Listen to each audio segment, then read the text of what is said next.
دو دلوں کی داستان قسط نمبر 36۔ وہ دونوں ابھی راستے میں ہی تھے جب صفا کو مروہ کی کال آئی۔ کیا ہوا مروہ، رو کیوں رہی ہو؟ کیا ہوا ہے مجھے بتاؤ تو صحیح۔ وہ مروہ کے مسلسل رونے کی وجہ سے پریشان ہوئی۔ صفا، ظہیر بھائی، کیا ہوا ظہیر بھائی کو؟ مروہ، کچھ بولو گی بھی تم؟ ظہیر بھائی کو گولی لگی ہے صفا، آخر مروہ نے بتایا تو صفا کو یقین نہیں آیا۔ کیا کہہ رہی ہو؟ ظہیر بھائی کو گولی لگی ہے؟ پر کیسے؟ اب سب لوگ کہاں ہیں؟ سب ہاسپٹل میں ہیں، جلدی سے گھر آ جاؤ تم۔ ہم آ رہے ہیں، ڈونٹ ویری، بس پہنچ گئے، تم رونا بند کرو۔ مروہ، ہم پہنچ گئے ہیں بس۔ ظہیر کو کیسے گولی لگی صفا؟ ماہر بھی پریشان ہوا تھا سن کر۔ پتہ نہیں ماہر، مروہ کی کال آئی تھی، بتا رہی تھی کہ ظہیر بھائی کو کسی نے گولی مار دی، سب لوگ ہاسپٹل میں ہیں اور وہ گھر پر اکیلی ہے۔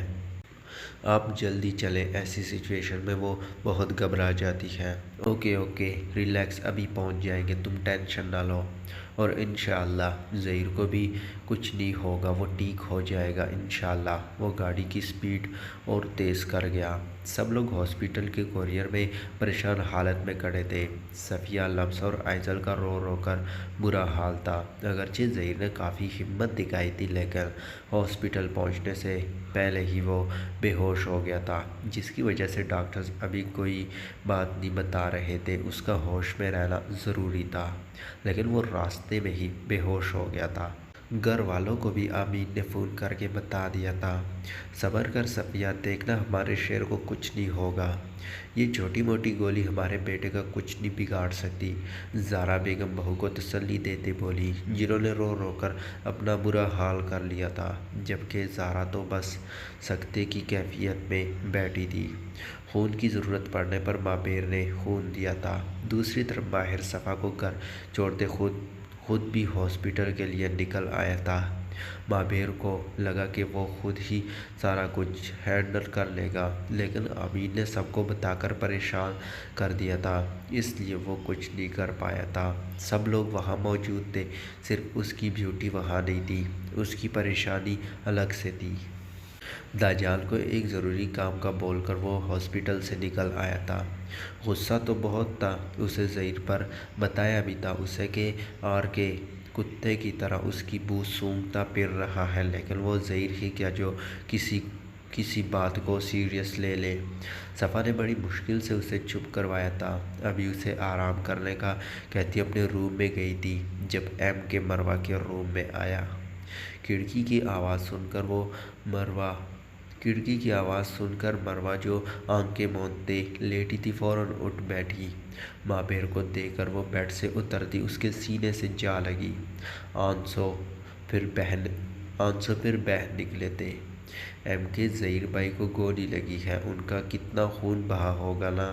مجھے خون سے بہت ڈر لگتا ہے، لیکن من بھیا نے بتایا ان کا اتنا خون بہہ گیا، وہ ٹھیک تو ہو جائیں گے نا؟ وہ اس کی شرٹ مٹھیوں میں دبوچے روتے بولی، بس میری جان، رونا بند کرو اور تمہارے ظہیر بھائی الو کا پٹے کو کچھ نہیں ہوگا، بس ایک بار میرے ہاتھ چڑھ جائے، لیکن تم رونا بند کرو، پہلے میری آنکھوں کا ستیہ ناش مار دیا ہے۔ وہ اس کی آنکھیں صاف کرتے بولا، وہ ٹھیک ہو جائیں گے نا؟ ہاں میرا بچہ بالکل ٹھیک ہو جائے گا، فکر مت کرو۔ ایم کے کی جان ہو اور اتنی بزدل، دیٹس ناٹ فیئر، میری لیڈی کو تو مضبوط ہونا چاہیے، اور تم اتنی چھوٹی سی بات پر ڈر گئی، یہ اتنی سی بات نہیں ہے ایم کے، مجھے یہ سب بالکل بھی نہیں پسند، مجھے یہ سب بالکل بھی پسند نہیں ہے، یہ مار، یہ خون خرابہ، لوگوں کو ڈر کیوں نہیں لگتا ایم کے؟ اور آپ بھی یہ کام چھوڑ دو، مجھے بالکل اچھا نہیں لگتا۔ اوکے، جیسا میری جان کہے گی ویسا ہی ہوگا، اب یہاں بیٹھو اور کچھ کھا لو، میں جانتا ہوں صبح سے کچھ بھی نہیں کھایا ہوگا تم نے، وہ فوڈ پیک کروا کر ساتھ ہی لایا تھا، جانتا تھا اس نے کچھ نہیں کھایا ہوگا۔ وہ اسے بیڈ پر بٹھاتے خود اسے اپنے ہاتھوں سے سینڈوچ کھلا رہا تھا۔ مروہ اس کی باتوں سے کافی حد تک بہل گئی تھی، لیکن ایم کے مار کر بھی اپنا کام نہیں چھوڑ سکتا تھا۔ کھانے کے بعد اسے سر درد کی گولی دیتے اسے سلایا تھا۔ وہ کافی دیر تک اس کے بالوں میں ہاتھ پھیرتے اسے اس کے سرانے بیٹھا رہا۔ جب یقین ہو گیا کہ وہ سو گئی ہے تو اس کی دونوں آنکھیں چومتے اس کا سر چومتے وہاں سے چلا گیا تھا۔ سب لوگ اس سے مل چکے تھے سوائے زارا کے۔ تھوڑی دیر پہلے ہی اسے ہوش آیا تھا، لیکن اس کے ہوش میں آنے کا سن کر زارا نے سر درد کا بہانہ بنا کر مال کو کہا تھا کہ اسے گھر جانا ہے۔ جب زیادہ دیر برداشت نہیں کر سکا تو آئزل کو اشارے سے پاس بلایا۔ جی بھائی، کچھ چاہیے آپ کو؟ آئزل گڑیا مجھ سے سب ملنے آئے لیکن تمہاری نند نہیں آئی، کہاں ہے وہ؟ ظہیر کے پوچھنے پر آئزل نے حیران ہوتے اسے دیکھا۔ ظہیر، اور وہ بھی کسی لڑکی کا پوچھ رہا تھا؟ خاص طور پر زارا کا شک تو بنتا تھا۔ خیریت بھائی؟ وہ ایک ابرو اچکاتے تشویشی انداز میں بولی۔ باقی سب گھر جا چکے تھے، ہاسپٹل میں صرف آئزل، مصدق اور صفیہ بیگم تھی۔ صفیہ نماز ادا کرنے پرائیویٹ روم میں تھی، جبکہ آئزل ظہیر کے پاس، مصدق سب کے لیے کھانا لانے گیا ہوا تھا۔ یار گڑیا، میں بس بتانے ہی والا تھا لیکن ٹائم ہی نہیں ملا، قسم سے لمس کو اور تمہیں بتانا تھا، یقین کرو میرا۔ وہ اپنی گڑیا کے خطرناک تیور دیکھتے بولا۔ مطلب بھائی، آپ نے کہا تھا کہ ایسا ویسا کوئی سین ہوا تو آپ سب سے پہلے مجھے اور لمس کو بتائیں گے، لیکن آپ نے تو ہمیں الگ کر دیا خود سے، یہ اچھا نہیں کیا آپ نے، وہ منہ پھلاتے بولی۔ ظہیر راجپوت مر نہ جائے اپنی بہنوں کو خود سے الگ کرتے۔ آئزل نے آگے بڑھتے اس کے منہ پر ہاتھ رکھا۔ اللہ نہ کرے بھائی، کیسی باتیں کر رہے ہیں آپ؟ میں آپ سے مذاق کر رہی تھی یار، آپ تو سیریس ہی ہو گئے۔ اس نے اس کا ہاتھ چومتے اسے وہیں اپنے ساتھ بٹھاتے اسے سینے سے لگا لیا۔ میری بہنیں، میری ماں باپ، میری جان ہے، میرے جینے کی وجہ ہے۔ ہاں، لیکن اس میں ایک اور وجہ کا بھی اضافہ ہو گیا ہے، اور وہ ہے تمہاری پیاری نند زارا۔ پتہ نہیں آئزل کب کیسے وہ یہاں اتر گئی۔ وہ دل پر ہاتھ رکھتے بولا۔ بہت معصوم سی ہے، تمہیں پتہ ہے جب پہلی بار میں نے اسے دیکھا تھا نا ہوٹل میں، وہ آنکھیں پھاڑے مجھے ایسے دیکھ رہی تھی جیسے نہ جانے میں پتہ نہیں کون سی مخلوق ہوں، اور بعد میں مجھے پتہ چلا کہ میں اس کے ہیرو کے جیسا ہوں، جیسا وہ خوابوں میں دیکھتی آئی ہے۔ وہ ہنسا تو آئزل بھی مسکرا دی۔ آج پہلی بار وہ اپنے بھائی کے منہ سے کسی لڑکی کا ذکر سن رہی تھی، اور ساتھ ہی ساتھ دل میں اپنے بھائی کی نظر بھی اتار رہی تھی۔ کتنا پیارا لگ رہا تھا وہ یوں بات کرتے ہوئے۔ تم جانتی ہو آئزل، اسے بھی میری جاب سے پرابلم ہے، جیسے شروع میں ماما اور تم دونوں کو ہوتا تھا، بالکل ماما کی جیسے باتیں کرتی ہے۔ مجھے زندگی پہلے بہت اچھی، بہت خوبصورت لگتی تھی، اب تو اس کے آنے سے جیسے اور بھی حسین ہو گئی ہے۔ اللہ کرے آپ کی یہ خوشی ہمیشہ سلامت رہے بھائی۔ وہ بھائی کا ماتھا چومتے بولی تو ظہیر بھی مسکرا دیا۔ لمس، وہ من کے سینے پر سر رکھتے آنکھیں موندتے لیٹی تھی جب من نے اسے پکارا۔ جی، سیدھی ہو کر لیٹو، تھک جاؤ گی ایسے میرا بچہ۔ نہیں، مجھے ایسے ہی سونا ہے، سکون محسوس کر رہی ہوں۔ اچھا، جیسے میری جان کی مرضی، وہ اس کا سر چومتے بولا۔ من، اتنے چپ کیوں ہیں آپ آج؟ وہ صبح سے اس کی خاموشی نوٹ کر رہی تھی۔ نہیں، ایسے تو کوئی بات نہیں ہے، تمہیں ایسا کیوں فیل ہوا؟ نہیں، میں جانتی ہوں آپ صبح سے چپ ہیں، کیا ہوا ہے؟ وہ اٹھ کر بیٹھتے بولی۔ یار لمس، آج جیسے تم رو رہی تھی تو میرا دل بند ہونے کو تھا۔ تم جانتی ہو نا کہ تمہاری آنکھوں میں آنسو نہیں دیکھ سکتا، پھر بھی تم اتنا روئی، بس اسی لیے صبح سے کسی کام میں دل ہی نہیں لگ رہا تھا میرا۔ آئی لو یو سو مچ یار، وہ اسے سینے سے لگائے بولا۔ من بھائی کی وجہ سے روئی تھی، سچویشن ہی ایسی ہو گئی تھی، رونا خود بخود آ رہا تھا، جانتا ہوں، لیکن پھر بھی مجھے بہت تکلیف ہوئی، وہ اسے سینے میں پہنچتے بولا تو وہ اس کی اتنی محبت پر مسکرا دی۔ زندگی بہت حسین ہو گئی تھی۔ کیا ہوا، ایسے کیوں بیٹھی ہو؟ وہ ابھی ابھی ہاسپٹل سے واپس آیا تھا، جہاں وہ زرد چہرہ لیے لڑھال سی صوفے پر سر ٹکائے بیٹھی تھی۔ پتہ نہیں 7 صبح سے وہ میٹنگ ہو رہی ہے، میرا دل بند ہو جائے گا 7، مجھے بہت چکر آ رہے ہیں۔ وہ نم آنکھ کے لیے نم آواز میں اس کے کندھے پر سر رکھتے بولی تو وہ اور پریشان ہو گیا۔ اقصیٰ میری جان، مجھے کال کیوں نہیں کی؟ مجھے کیوں نہیں بتایا پہلے؟ چلو ابھی ڈاکٹر کے پاس چلتے ہیں۔ اور ماما سعدیہ کہاں ہے؟ پھپھو کئی بار آ چکی ہے لیکن میں نے انہیں نہیں بتایا، وہ ایسے ہی پریشان ہو جاتے۔ سر درد کا کہا تھا ان دونوں سے۔ سعدیہ کافی دیر بیٹھی رہی میرے پاس، پھر میں نے خود ہی اسے بھیج دیا۔ اچھا چلو ڈاکٹر کے پاس جا رہے ہیں ہم۔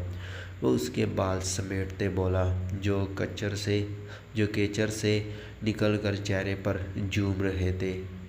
میری ہمت نہیں ہے 7، مجھے نہیں جانا ڈاکٹر کے پاس۔ آنسو اب آنکھوں سے نکل آئے تھے۔ اقصیٰ جان کیا ہو گیا ہے؟ تم بیٹھو، ماما کو بلاتا ہوں میں، اور ڈاکٹر بھی گھر آ جائے گی۔ وہ اس کا سر چومتے باہر بھاگا۔ تھوڑی ہی دیر میں سب ڈاکٹر سمیت اس کے روم میں موجود تھے۔ پلیز آپ لوگ ذرا باہر جائیں تاکہ میں تفصیلی چیک اپ کر سکوں، ڈاکٹر ان تینوں کو بولے تو وہ پریشان سی باہر آ گئی۔ صدیقہ بیگم کو تھوڑا بہت شک تو ہو گیا تھا اقصیٰ کی حالت دیکھ کر، اب بس ڈاکٹر کے باہر آنے کا انتظار تھا۔ تھوڑی دیر بعد ڈاکٹر باہر آئی تو مسکراتے انہیں خوشخبری سنائی۔ یہو سعدیہ تو فوراً 7 کے گلے لگ گئی تھی، جبکہ صدیقہ بیگم خوشی سے بیٹے کا ماتھا چومتے اندر بڑھے، جہاں وہ سرخ چہرہ لیے مسکرا رہی تھی۔ بھائی بہت بہت مبارک ہو، میں پھپھو بننے والی ہوں۔ واو! 7 تو ابھی تک بے یقینی سے کھڑا تھا جب سعدیہ کی آواز سے ہوش میں آیا۔ خیر مبارک میری جان، وہ مسکراتے بہن کا سر چومتے بولا۔ سعدیہ اور صدیقہ بیگم کے باہر جانے کے بعد وہ اندر آئے، جہاں وہ مسکراتی شرماتی ہوئی نظر جھکائے بیٹھی تھی۔ وہ بنا کچھ کہے اس کے ساتھ آ کر بیٹھ گیا۔ جب کافی دیر وہ کچھ نہ بولا تو اقصیٰ نے پریشانی سے اس کی طرف دیکھا، لیکن اسے یوں روتا دیکھ کر وہ پریشان ہوئی۔ کیا ہوا 7، آپ رو کیوں رہے ہیں؟ وہ اس کا چہرہ ہاتھوں میں لیتے بولی۔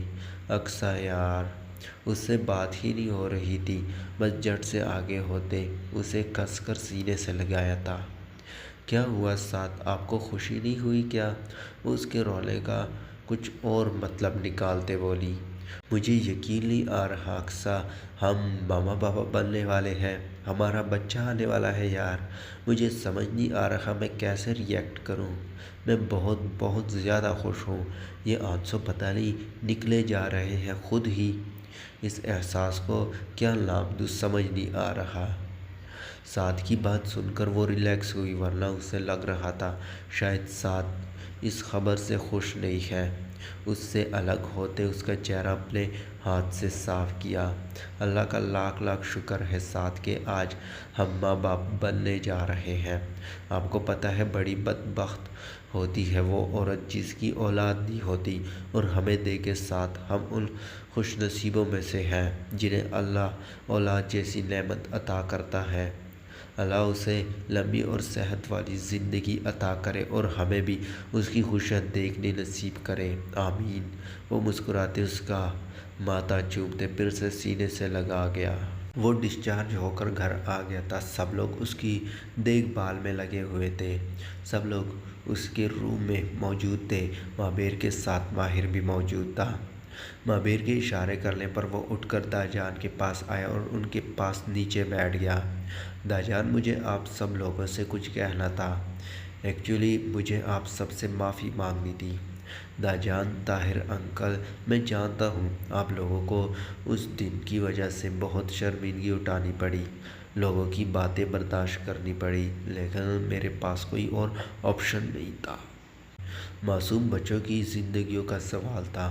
بھائی آپ کو بتا چکے ہیں اس دن کیا ہوا تھا، اگر میں وہ نہ کرتا تو وہ لڑکی ان بچوں کو مار ڈالتی، مجھے مجبوراً وہ قدم اٹھانا پڑا، آپ لوگ پلیز مجھے معاف کر دیں۔ وہ داجان کے ہاتھ پکڑتے بولا۔ ماں بیر بچے یہاں آؤ، اوپر بیٹھو۔ داجان اسے نیچے سے اٹھاتے بولے، دیکھو بیٹا، ماضی کو یاد کرنے سے ہمیشہ تکلیف ہی ہوتی ہے۔ ہمیں ماں بیر نے سب کچھ بتا دیا تھا۔ ہم مانتے ہیں کہ تمہاری مجبوری تھی، لیکن بیٹا ایک بات ہمیشہ یاد رکھنا، آپ کی فیملی ہی آپ کی سب سے بڑی سپورٹ ہوتی ہے۔ اگر اس دن ایسا کچھ ہو گیا تھا تو تم ہم سب کو بتاتے، ہم لوگ کوئی نہ کوئی حل ڈھونڈ لیتے۔ اگر ہمیں نہیں بتا سکتے تھے تو اپنے بھائی کو بتا دیتے، لیکن نہیں، تم نے ایسا نہیں کیا بلکہ خود ہی فیصلہ کرتے سب خراب کر گئے۔ اس لیے آئندہ جو بھی بات ہو سب سے پہلے فیملی سے ڈسکس کرو تاکہ مل کر اس مسئلے کا حل ڈھونڈا جا سکے۔ داجان اسے رسانیت سے سمجھاتے بولے، جی داجان، آئندہ آپ کو کسی شکایت کا موقع نہیں ملے گا۔ داجان نے مسکراتے اسے سینے سے لگایا تھا۔ طاہر صاحب نے بھی اسے گلے لگایا تھا۔ دلوں میں جو تھوڑی بہت بدگمانیاں آئی تھی وہ بھی دور ہو گئی تھی۔ دوسری طرف اقصیٰ کے بچے کی خوشخبری نے تو سب میں جیسے نئے سرے سے جان ڈال دی تھی، لیکن نہ جانے قسمت نے آگے اور کون کون سے امتحان سوچ رکھے تھے خان اور راجپوت خاندان کے لیے۔ بلاخیر ظہیر پر ترس کھاتے ایزل زارا کو بلانے جا چکی تھی، لیکن بھابھی مجھے تو طئی امی نے نہیں بلایا۔ ایزل نے جا کر زارا سے کہا تھا کہ اسے کب سے ماما صفیہ بیگم بلا رہی ہے، لیکن زارا کو تو سرے سے پتہ ہی نہیں تھا۔ اوفو زارا جانی، ماما کی طبیعت تھوڑی خراب تھی اور مجھے مصدق نے بلا لیا، کوئی کام تھا، ظہیر بھائی کے لیے سوپ بنانا تھا، اس لیے تمہیں ماما بلا رہی تھی۔ لیکن خیر تم رہنے دو، میں مصدق کا کام کر لوں، پھر میں خود ہی جا کر سوپ بنا دوں گی۔ رکیے بھابھی، میں بنا دوں گی، آپ جائیں کام کریں بھائی کا، میں ابھی جاتی ہوں۔ تھینکس زارا۔ وہ مسکراتے اس کے روم سے نکل گئی۔ ایزل کے جانے کے بعد وہ تایا کے پورشن میں گئی۔ سوپ بناتی وہ ظہیر کے لیے لے کر کمرے میں آئی۔ آپ کا سوپ۔ ہلکے سبز رنگ کے شرٹ اور سفید ٹراؤزر اور سفید رنگ کا دوپٹہ لیے وہ بہت پیاری لگ رہی تھی۔ بال بھی رف سے جوڑے میں بند تھے۔ وہ سوپ سائڈ پر رکھتے واپس جانے لگی جب ظہیر نے اس کا ہاتھ پکڑا۔ مجھ سے ملنے کیوں نہیں آئی؟ ہاسپٹل میں بھی میرے ہوش میں آتے تم واپس چلی آئی کیوں؟ میری طبیعت ٹھیک نہیں تھی، اس لیے ملنے نہیں آ سکی۔ وہ بنا اس کی طرف دیکھے رخ موڑے کھڑی تھی۔ کیا ہوا طبیعت کو؟ بس سر میں درد تھا۔ زارا جان، اتنی ناراضگی کہ میری طرف دیکھو گی بھی نہیں؟ آپ کو میری ناراضگی سے فرق پڑتا ہے؟ وہ اس کی طرف دیکھتے روتے ہوئے بولی، آف کورس پڑتا ہے، لیکن ایسا کیوں کہہ رہی ہو تم یار؟ اگر فرق پڑتا تو آج آپ اس حالت میں میرے سامنے نہ ہوتے ظہیر۔ اس کی بات سنتے ظہیر نے اسے کھینچتے اپنے ساتھ بٹھایا۔ آپ نے وعدہ کیا تھا کہ آپ اپنی حفاظت کرو گے، آپ خود کو کچھ نہیں ہونے دیں گے، اور اب دیکھیں اپنی حالت، اس طرح وعدے نبھائیں گے آپ؟ وہ روتے بولی تو ظہیر نے اسے گلے لگا لیا۔